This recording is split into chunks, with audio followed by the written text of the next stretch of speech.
word. What do you see when you look at 24? One word. When you look at 24, what do you see? Squares. You need to see squares, right? So in this one, you might then write it as, for example, you might write it as something squared plus something squared. What goes in the second parentheses? 10. What goes in the first parentheses? 3r. 3r goes in the first parentheses because 3r times 3r is 9r squared. So this right here would be called the sum of squares. Do we have a formula for sum of squares? Yes. No. No formula for this. We have one for the difference of squares, the difference of cubes, and the sum of cubes, but not for the sum of squares. Perfect square trinomials, exactly. But this one right here, can you do anything else? No. So at this point you stop. There's nothing else you can do to this one. There's nothing else. What? I did it as in the block he gives it the hints of the... Yeah, this one does not fit any of those patterns is what I'm telling you. There is no, look at the list, there is no sum of squares. There's difference of squares. So for example, let me change this. Let's say it was 3r squared minus 10 squared. This is different, right? Okay. What is that equal to? That's 3r what? Plus 10 times? 3r minus. Correct. This is true, but this right here, there's nothing you can do to this. There's nothing you can do to that one. You would say, like, that's as far as I could go.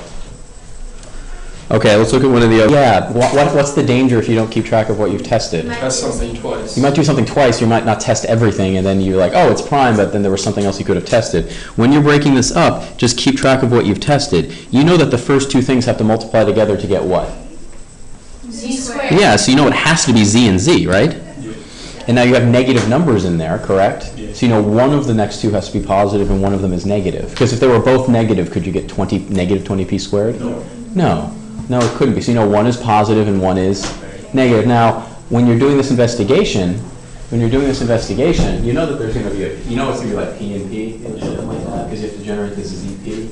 The leading coefficient is 1, which is kind of nice, right? Because it means there's only one possible thing to test right here. What's the coefficient right here? Negative 1, right? So you know that overall, does that mean we're going to have like 20p and p right here? No. Probably not. Those are too big, right? 4 and 5. So probably like 4 and 5, but it's not 4 and 5. It's going to be Negative. negative 4p and maybe plus 5p. Let's just try this and see what happens. You might have an inkling that this is not going to work, but let's try it and see what happens. What do you get? Z squared plus 5zp minus 4zp minus 20p squared. Is this almost what we want? What's the only thing that needs to change? ZP has to be minus. You can switch the signs up too. You could switch the sign. So there's different ways you can get the same thing. So instead, try 2. Let's try z plus 4p and z what? And the way you can kind of see that to begin with is you're looking at these two numbers and you're saying, oh, these two numbers multiply to get negative 20, but they add together to get what? Negative 1. Negative 1. So remember what I said, when 1 is the beginning, it's really nice, right? But what should you always do? Don't assume the fact, really, really important that you check. Really important. So does this work? Z squared minus 5zp minus 5, well, interesting, they do a zp. Why don't I really like zp? What did I say? What order should? Yeah, I like putting things in alphabetical order, but I'll just do it like this. It's fine. Should we just write it in the way to ask? Yeah, you can, but generally speaking, the ones I'm going to give you should be in alphabetical order. So does this work? Yep, it does. So then you go, okay, nice. And it'd be really helpful because you're going to probably have a lot of work on some of these. Make a special effort to circle or box your answers, please. It's also nice if you work in such a way that I can follow it. Some people like to work in spiral, like stop it, please. Okay. A stupid question, I'm sorry. See, well, look, I'm trying to make you feel better. It's good. So in this case, you're breaking it up into two things, but the leading coefficient in this case is 6. So is that a little bit more? Is that make it a little more complicated? Because it's not just t and t. It's going to have to be like 2 and 3 or 6 and 1. Now, do you think it's going to be 6 and 1? No. That you have to have pretty big numbers. They're not that big. So maybe let's try 3t and 2t. And what do you know about these? Are the next two going to be both positive or both negative, or one positive and one negative? One positive. One positive and one negative, right? Because it's plus and a minus. It's a plus and a minus. So for 77, we probably don't want to do 77 and 1, or we get really big numbers. What number do you want to try? 7 and 11. Now, do you want to put the 7 first or the 11 first? Let's put the 11 first. And it's going to be 11u, and this one's going to be 7u. Now, where do you want to put the positive? On the first one or the second one? On the second one. On the second one? Okay, let's try this. Let's see what we get. We end up with 6t squared plus what? 21 what? Tu, right? Minus 22 tu minus 77u squared. Is this what we want? No. Is it close to what we want? Okay. Now, this number right here, kids, before when we did it, we were just off by a sign. Are we just off by a sign here? No, we're off by like a bunch, right? So that kind of suggests we're going to need to do something to make things pretty, a good clip bigger. So that was test one, and we're not quite there yet. Does anybody want to suggest what we should test next? Switch. Hold on. When you test things, change one thing at a time. It's a lot easier to keep track of what you're doing if you change one thing. So let's just switch what do you want to switch? 3 and the 2. I like, for me, hold on, this is a preference I have. Don't fix your 3 and 2, change everything else besides the first ones, okay? That's just my preference. So if you were to do that, you have 3t and 2t, let's make it minus what? 7u and plus what? 11u. What do we get here? We end up with 6t squared plus 33tu minus what? 14tu minus 77u squared. Now what's that going to be? Plus what? 19. It's plus 19tu, yeah. Yes. So did we get it? Yay, we did. So when you're done, we've checked it, it works. What do you need to do last year, everybody? Celebrate and also say, like, just circle it so I know which one you want me to grade. Does that make sense, everybody? Change one thing at a time, and in general, fix your first two, and then if this didn't work, then you could start switching. One thing you will run into, you'll be like, oh, I need to switch this and this, and you're going to get the same thing. Sometimes when you make double switches, you end up with the exact same thing you tested before, so try to test one thing at a time. So what I mean by that is sometimes you're going to have to look at a big number and factor a big number without a calculator, and I want to show you a way to do that. So let's say I had a number with a little tree diagram, right? So just give me, I'll just make it here, 1, 2, 8, 65, something like this, okay? Let's say I did that. Let's say I wanted to find out what all the factors are of 12,865. 5. What do you do first? What do you look for first today? You look for any factor, right? The n number. Yeah, look at the n number. And the rule essentially is this: take out whatever you can. Take out whatever you can. So in this case, you know it ends up in 5, so what do you take out? So you know a 5. So you take 5 out. But then you're like, okay, what's left after I take 5 out? How do you figure what's left after you take 5 out? You know, Well, let's do this, you know what? Let's do this easier. Let's start easier first. Let's do like 65. Take out a 5. What's left after you take out 5? 60. No, that's if you subtract 5. If you divide out 5, what do you end up with? What? 13. 13. Now, can you go any further with this tree? No, so you Why? One. Why? because of the prime. 5 and 13 are prime. So we now know that 65 is equal to 5 times 13. Okay, so that's 1. Let's say I change it to 165. What can you take out first still? 100.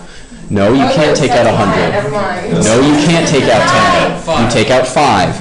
Never mind. You need to really be careful and just take out what you are 100% sure you can take out. You can take out things in different order. It's not about taking everything out at once. It's about taking out what you can. Take out 5, and then you carefully remember what's left. 33. Can you go? 11 and 30. Okay, so then you take out 11 and you take out 3. Can you go any further? No. Why not? You can. They're all prime. So now we know that 165 is equal to 3 times 5 times 11. Now, let's say I just changed it just a little bit and I said 165,000. It's a much bigger number, but it doesn't change that much. What's the first number I could take out? 5. I could take out 5, but take out something easier. 165,000. So what could I take out first? Take out 1,000. If I take out 1,000, what's left? 165. Oh, did we just do 165? Yeah. That's 5 and 33, which is 11 and 3. What's 1,000? 10 and 100. 10 and 100. What's 10? 5 and 2. 2 and 5. And what's 100? 10 and 10 and 10, or 25. You can do it in different orders, but it's 10 and 10, or 25 and 4. 2 and 5. And what are these? 2 and 5 and 2 and 5. So here's the question. How do you write this out? What I want you to do is you look at the end of the tree, everybody. Just circle the end of the tree, just so you're looking at just the end of the tree. How many 2's do you see? I see 1, 2, and 3 of them. So it's 2 to the third times. How many 5's? 5 to the third. Oh, there's a 3. Let's put them in order. So it's times 3 times 5 to the third. times 11. So you just figured out that 165,000, you just factored it. The key is take it small steps at a time. Take it small steps at a time, please. Do you kind of get what's going on here, everybody? A little bit? Okay. Wait, what about Dropout? What's the first thing you know? What's the leading, what do you know the first two things have to multiply? A and 2A. Yeah, so I like putting the bigger number first. That's just a practice I got into. So if you do A and 2, so what do you know the last two have to multiply together to get? -4. Well, they have to multiply together to -4, right? So maybe -4 and +1. I got it. What do you do now? What do you have to do now? You have to test. You have to. So what do you get? 2a squared minus what? A plus? Oh, did we get it right? We didn't? Oh, yeah. Why did you do it the first time? I did two. I've done it a few times. You know, it looks potentially not that cool, but what can you factor out first? You can factor out 9. Hold on. You can do factoring piece by piece. I highly recommend just being okay with, okay, 9, so it's m squared minus I'm trying to do this as like you have to Hold on. multiplies to be this. 2m cubed. And then what can you pull out? Yep. So now you have 9m times m minus, it's m minus 5 plus 2m squared. We like to reorder that though, right? Maybe 2m squared plus m minus 5. Are you done? No, because what do you want to try to factor? Yeah, this is called a trinomial. We want to factor that. So we know at least that it's just a 2, right? So it's 2m and what? M. And then we need two numbers that have to multiply together to get -5. But the middle number is m, right? The middle coefficient is 1. So we want to make sure we pick something that's kind of small. 5 and 1. We have to do 5 and 1, but do we put the 5 here? No. No. Where do we want to put the 5? The other side. Plus 5 and minus what? 1. Because these two have to multiply together to get -5. But this number is small, right? Yeah. If you put the 5 there, what's it going to get multiplied by? 2. It's going to be 10. That's too big, right? So what do you need to do at this point? What do you have to do? Check. You really have to check. Take this and go, okay, it's going to be 9m, and then it's 2m squared minus 2m plus 5m minus 5. Is this right? 2m squared plus 3m minus 5. That 3 is not correct. So what do we have to check? Well, we can't do 2 and 3 because 2... I was thinking of 6. Oh, it's fine. No, you just have to be careful, right? So is there any other thing we could test? Well, we could. You could put the 5... Gabby, sit up, please. You could switch the 5 and the 1, right? But we don't... Do we think that's going to be right? No. No, we don't think that's going to be right. So theoretically, if we can't factor this, see the green underline right there? If we can't factor it, where do we stop? You stop right there. We stop right there because maybe it isn't, it is prime. We could test another one, but I don't think it's factorable because the only thing you can do is you could switch the 5 and the 1. You could switch, because is there any way to factor 2 other than 1 times 2? There's nothing really else to test. That doesn't look like it's going to work, right? Okay, so I put the message inside, and I have a lock, and I'm the only one that has the key. So I put the message in the metal box. It's made out of really strong titanium, and I hand it to the courier, let's say Gabby, and Gabby brings it over here to you. You get it. The message is inside, and there's a lock on it. Assuming that she doesn't have some sort of like laser cutter, right? Can Gabby open the box? No, unless she has some sort of like superhuman strength. A normal person can't get in the box. But when you get it, I'm the only one with the key to the lock. So can you get into it? No.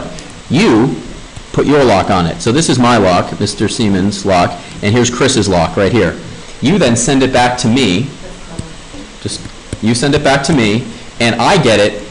You have your lock on it and my lock on it. Can I take your lock off? You're the only one with the key, but what could I do? It gets back over here, and all that's left is the box with your lock on it. But what can you do? So you have the box with no lock on it. You can now read the message. Theoretically, did I ever have your key? Did you ever have my key? Did anybody in the middle here, like looking at the couriers, could they ever get inside the box? No. So here's the thing. This is a basic outline of how some encryption works. You know what encryption is? Steps. Yeah, there are steps in encryption. What encryption does is it makes it, simply put, so that messages are really, really hard to read for most people, but are easy to read for the right people. Can you give me one practical way in which this is really important? What's one situation where you might want to send encrypted messages? Yeah? Yeah, in the government. Let's say you wanted to send messages between your embassies, for example. You send it over the internet, or let's say you sent it in paper, whatever. You could do a real life model of this, right? The point is, do you agree there's a need to be able to send data so that only the receiver can read it? You use this kind of technology every day. In general, the majority of the internet traffic that you send, email, Snapchat, whatever you use, most of it is encrypted so that people in the middle can't what? Can't see it. Now, so can't see it easily, or it's almost impossible. So one way to think about this is the following. Let's say my message, instead of writing it as letters, is it not that hard to translate a message into numbers? Are there ways to make a message turned into numbers? Yeah. So I take a number, right, and then I have a secret, this is my message, I have a secret code, secret number, let's call it S. If I take a 3-digit number and multiply it by a 3-digit number, you get a bigger number, right? Yeah. Is it easy or hard to pull those numbers apart? Is factoring easy? Yeah. It's something. No. Compared to multiplication, No. what's easier? By far. Multiplication is by far easier. So if I take a 3-digit number and multiply it together, if I send this thing to you, let's say I send it to you, okay? Do you have any idea what the original number is? No. But you just get a number. Well, let's say you had a secret number. What could you do with this new number? Try to figure it out. No. You can take your number and multiply it, Yeah. right? So you get, ready? I send this new thing to Chris. Does Chris have any idea what this means? No. So what does he do? Here's the message. My number's multiplied on, so what does he do? He multiplies it on. He sends it back to me, and what do I do? Take your number away. Can you divide really easily? Yeah. Multiplication, division easy, factoring hard. So it gets back to me, and all of a sudden I have this. What do I do? Send it back. Send it back over, and what can Chris do? Find out. No, not multiply. He can divide, and what does he have? The original number. This works because multiplication is easy, but factoring is hard. These are called one-way functions. Functions that are easy one way, but difficult the other. So you said between governments. What kind of events could be going on that make it really important to be able to send encrypted messages? War. War or battles. Encryption was basically born out of the need to send encrypted messages during wartime, Sarah. So the Romans had all these great spiral codes, all these great ways to send messages. You have maybe, I presented you with probably the most famous code breaker in the entire world that you didn't know about. I put a picture of him up on the projection during Parents' Weekend. Did anybody remember what that guy's name was? I didn't know. It's fine. During World War II, the Allies were fighting against the Axis. I'm going to say it in a minute. The Germans were using a code called Enigma. Has anybody heard of the Enigma code before? The Germans used it for all of their important communications during World War II. Were we able to intercept some of those messages? Absolutely. Were we able to read them? No. And at the time, Enigma was the most complex code ever conceived, ever. So the British government got a team of people together, and keep in mind this is before computers, and this team, people who knew history, who knew art, who knew math, who knew science, because these codes were super complicated in a lot of different ways. And what did they ask them to try to do? Decode it. Would it be kind of useful to be able to read the super secret mail of your enemy? Yeah. Yes. Do you know what they did? They broke it. They broke Enigma. Because Enigma was broken, the projection is that World War II ended 2 years earlier than it would have. This secret team at Bletchley Park in England, they broke Enigma. World War II ended 2 years early because of that. So people... Why would that? Okay, so if you could know where your enemy's going to attack, or you know where they're going to be, or you know what their plans are, so they ended it 2 years early. Now here's the thing, people have also done a projection. How many lives would have been lost in World War II had it gone on for a couple more years? They project conservatively 14 million people. So to put this in perspective, because this team of people, it was about this size, because this team of people was able to break Enigma, they saved 14 million lives. In the process of breaking this code, do you know what the man built, the guy who was the head of the team? He built the world's first modern computer. So because of World War II, a man named Alan Turing, who led the team at Bletchley Park that broke Enigma, they ended World War II early, saving 14 million lives, and he's responsible for inventing the computer. Think about that for a minute. So anyway, there's a movie out called right now. Is this something to get us to go to the next math competition? Yeah, I was so confused where this was going to our math topic. And You got it. There's